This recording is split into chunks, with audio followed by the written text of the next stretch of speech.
হাসনাত আব্দুল্লাহ, আমরা অনেকগুলি বিষয় নিয়ে আজকে কথা বলতে চাই, তবে আমরা ভালো করে বুঝতে চাই আপনাকে, এনসিপিকে, নতুন রাজনৈতিক দল যেহেতু, এবং এরকম একটা রাজনৈতিক দল হিসেবে গড়ে উঠছে, তারা আমাদেরকে কোন বাংলাদেশের স্বপ্ন দেখাচ্ছে বা দেখাতে পারছে, সেগুলি নিয়ে আমি আসলে একটু কথা বলতে চাই। তো আমি প্রথমে যেটি আমি আপনাকে জানতে চাই যে এনসিপি এখন নিবন্ধনের জন্য জমা দিয়েছে রাজনৈতিক দল হিসেবে। রাজনৈতিক দলের মানে এটা রাজনৈতিক দল তো ঘোষণা হয়েই গেছে, ইলেকশন করার জন্য একটু নিবন্ধিত হইতে হয়, সেই নিবন্ধনের জন্য জমা দিয়েছে, তার মানে অনেকখানি পথ পারও হয়েছে। আমার প্রশ্ন হচ্ছে, এনসিপি দলটাকে যারা নেতৃত্ব দিবেন বা সারাক্ষণ যারা সামনে থাকবেন, আমি যারা পদবিতে থাকবেন, তারা কি এনসিপি থেকে বেতন নেবেন? ওকে, এক নম্বর বিষয় হচ্ছে যে সারাক্ষণ যারা পদে থাকবেন এই বিষয়টা হবে না, কারণ আমাদের যে গঠনতন্ত্রটা আমরা জমা দিয়েছি, আপনি যদি গঠনতন্ত্রটা নিশ্চয়ই আপনি দেখার সুযোগ হয়েছে, সেখানে আমরা আমরা কোন রাজনৈতিক দল বাংলাদেশে যেখানে আমাদের সভাপতি, সেক্রেটারি সহ আমাদের সংগঠনের প্রত্যেকটি পদ সেটি হচ্ছে রোটেট করে হবে যোগ্যতার ভিত্তিতে, এবং একটা টাইম ফ্রেম বেঁধে দেওয়া হয়েছে। আমি দেখেছি, যদি দেখেন, আমি দেখেছি, খুবই ভালো করেছেন, এটা 3 বছর। আমার প্রশ্ন হচ্ছে, প্রথম দিকে যে 5 জন নেতৃত্বে দিবেন বা 10 জন নেতৃত্বে দিবেন, তারা কি দল থেকে বেতন নেবেন কিনা 3 বছর থাকলেও? ওকে, ফাইন। তো সেটা নিয়ে আমাদের নিজেদের মধ্যে কথা হয়েছে, কারণ আপনি জানবেন যে আমাদের দেশের দীর্ঘদিনের যে রাজনৈতিক যে সংস্কৃতি রয়েছে, সেই সংস্কৃতিতে দেখা যায় যে আমাদের দেশের রাজনীতিবিদদের অর্থনৈতিক স্বচ্ছতা নিয়ে সবসময় প্রশ্ন থাকে, এবং রাজনীতিবিদদের বেশিরভাগ ক্ষেত্রে রাজনীতিবিদদের অর্থনৈতিক স্বচ্ছতা থাকে না, এবং সেটা সম্ভব হয় না। দেখেন, আমাদের দেশে যে রাজনৈতিক কালচার, একটা রাজনীতিবিদ সারাদিন সময় দিয়ে সে নিজে আবার নতুন কিছু করবে এবং সেখান থেকে তার জীবন সংস্থান হবে, সেটা অলমোস্ট নেক্সট ইম্পসিবল। তো সেই জায়গা থেকে সেটা সম্ভব না। আমাদের দেশে দেখা যায় অনেক রাজনীতিবিদ একই সাথে নাকি আমরা অতীতে দেখেছি, সে হচ্ছে মৎস্য চাষ করে গরুর ফার্মও দেয়, তারপর হচ্ছে তার আইটি ফার্মও থাকে। মানে এটা কিন্তু আমরা দেখেছি, আমরা একদম আমাদের অতীত, খুব নিকট অতীতে এই ধরনের আমাদের ঘটনা হয়েছে, এবং আমরা দেখেছি সারা বছর ধরে রাজনীতি করে কিন্তু বছর শেষে দেখা যায় ট্যাক্স ফাইলে 1000 কোটি টাকার মৎস্য জায়গা থেকে ইনকাম হচ্ছে। তো এই যে আমরা এক ধরনের দ্বিচারিতার একটা সংস্কৃতি, রাজনৈতিক ছিল না, কিন্তু আমরা ক্রাউড ফান্ডিং পলিসিতে আমরা গিয়েছি, এবং সেখানে আমরা একটা বিষয় নিয়ে আলোচনা চলছে বর্তমানে। আমরা আমাদের জায়গা থেকে প্রস্তাব দিয়েছি, যারা হচ্ছে একদম ফুল টাইম পলিটিক্স করছে, আপনার একটা পদ হোল্ড করে খুব স্বাভাবিকভাবেই অন্য কোনো পেশাতে ওই সময়টায় সময় দেওয়া এটা ডিফিকাল্ট। সেজন্য আমরা প্রস্তাব দিয়েছি যে যাতে করে এটাকে বেতনভুক্ত করা হয়, যেন ওই পার্টিকুলার সময়ে যিনি যে সময়টা উনি ওই পদে থাকবেন, যাতে করে অন্য কিছুতে যুক্ত হতে না হয়। ওকে, তো ফুল টাইম যারা পলিটিক্স করবেন তারা আসলে বেতনভুক্ত হবেন। এটি আমরা কমিউনিস্ট পার্টিতে এর আগে দেখেছি, আমরা কমিউনিস্ট পার্টিতে এর আগে দেখেছি যে তারা ফুল টাইমার হলে তারা এরকম বেতন পাবেন। তো সেই ফুল টাইম কি আমরা প্রস্তাব যারা শুধু নেতৃত্ব দিবেন তারাই পাবেন, নাকি যারা কর্মী তারাও পাবেন? এটা কিভাবে ঠিক করা? আপনারা প্রস্তাবটা কি দিয়েছেন? না, আমরা প্রস্তাবটা দিয়েছি যে আমাদের তো এটার শুধু এক লেয়ারের নেতা কর্মী থাকবে না, শুধু একটা পরিবারের নেতা কর্মী বা একটা শুধুমাত্র ওই যে পিক এন্ড চুজ, যে আমাদের দেশে যেটা হইতো যে নেতার পছন্দ যারা থাকবে তারাই হচ্ছে পদে যাবে, এটার কোনো সুযোগ নাই। যোগ্যতার ভিত্তিতে কাউন্সিল হবে, কাউন্সিলের মধ্য দিয়ে আমাদের হচ্ছে একটা এক্সিকিউটিভ বডি থাকবে, একটা পলিটিক্যাল কাউন্সিল থাকবে, এবং হচ্ছে পলিটিক্যাল এক্সিকিউটিভ বডিটা হচ্ছে প্রেসিডেন্ট এবং সেক্রেটারি নিজের মতো করে কর্মসূচি বাস্তবায়নের জন্য যে তাহলে আমরা দেখলাম যে সভাপতি, সাধারণ সম্পাদক বা কেন্দ্রীয় কমিটিতে বা যতখানি আপনারা ঠিক মনে করেন ততজন লোক আসলে এখান থেকে আপনারা বেতন নেবেন, ক্রাউড ফান্ডিং এর মাধ্যমে হোক বা দলের অন্যান্য আয় থেকে হোক, এটা স্বচ্ছভাবে এটা হবে। এটা আমরা প্রপোজ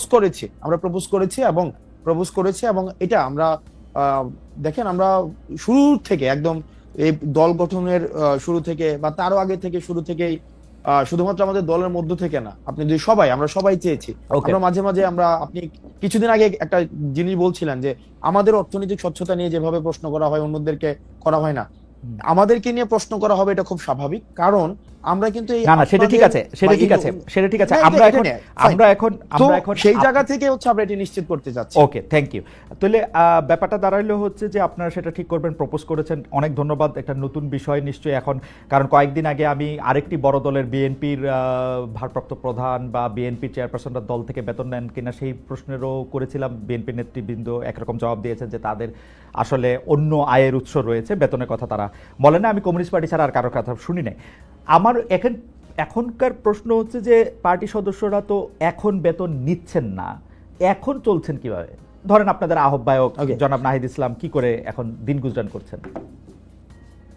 ওকে ফাইন, আমাদের পার্টি সদস্য সবাই, মানে বিষয়টা এমন না যে এখানে বেকার, সবাই বেকার, বিষয়টা এমন না।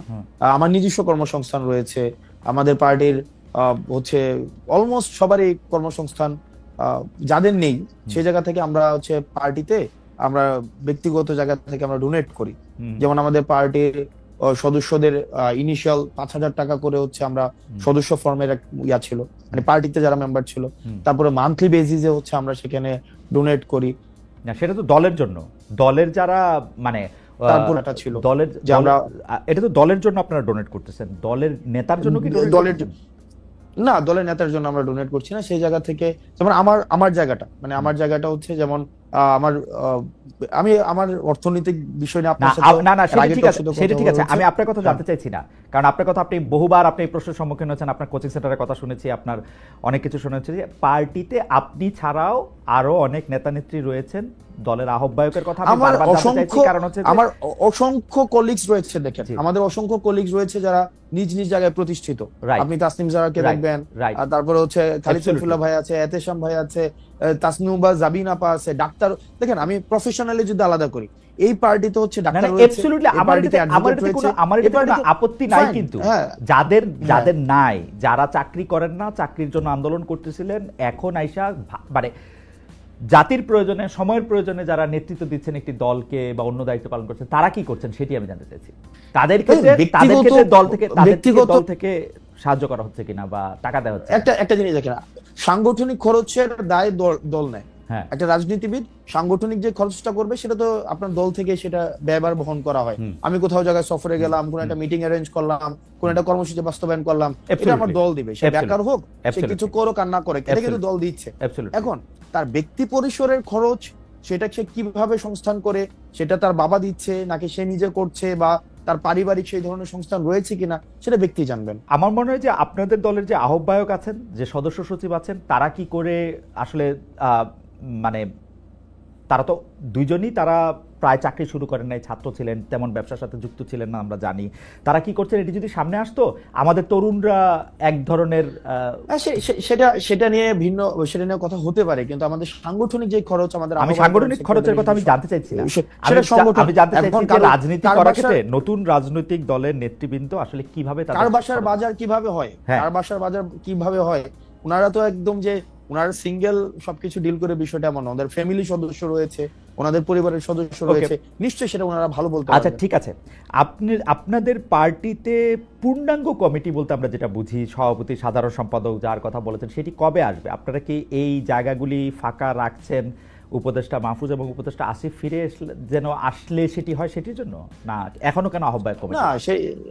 না আপনি উপদেষ্টা মাহফুজ, উপদেষ্টা হচ্ছে আসিফ, ওনারা যে আমাদের পার্টিতে আসবে বা আদৌ রাজনীতি করবে কি করবে না, সেই সিদ্ধান্ত ওনাদের। এমনও তো হতে পারে ওনারা অন্য রাজনৈতিক দলে যেতে পারেন, এটা ওনাদের সিদ্ধান্ত, যে উনাদের মতো করে আসলে এটা হবে। আমরা কি কোনো কাজ, এটা এক ধরনের রং পারসেপশন, এটা সম্পূর্ণ রং পারসেপশন। মানে এবং আমি আপনাকে এটা রং পারসেপশন, উনারা তো আপনাদেরই মানে ভাই, বন্ধু, সহযোদ্ধা, সহনাগরিক। উনারা কি, আমি জিজ্ঞেস করতে চাই, ওনারা কি এনসিপির প্রতিনিধিত্ব করছে সরকারে? আমার কাছে এনসিপির তো তখন জন্ম হয় নাই যখন তারা সরকারে গেছিলেন। আমার কাছে মনে হয় উনাদের প্রতিনিধিত্ব এনসিপি করতেছে, এটা একটা, আমার কাছে মনে হয় উনারা আর আপনারা একই লোক।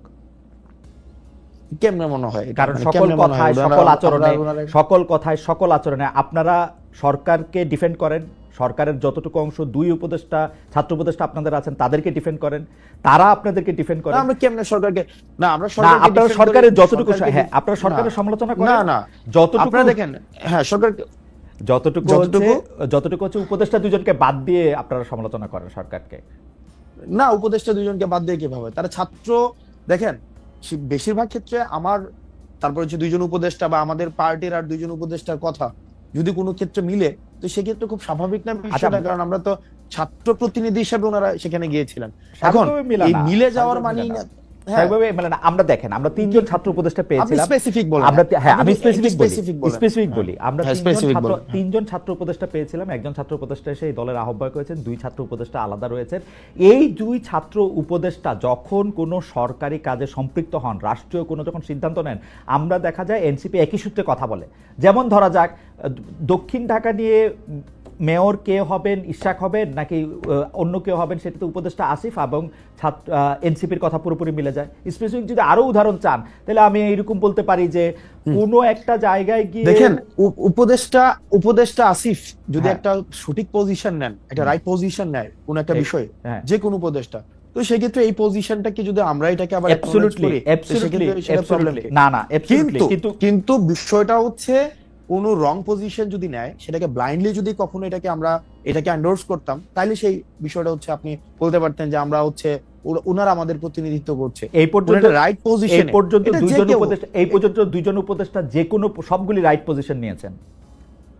না না, যে সবগুলো রাইট পজিশন নিয়েছে, মানে আপনি স্পেসিফিক বলেন। না না, আমি স্পেসিফিক বলবো না, এবার আপনি স্পেসিফিক বলেন আব্দুল্লাহ, আপনি এবার স্পেসিফিক বলেন।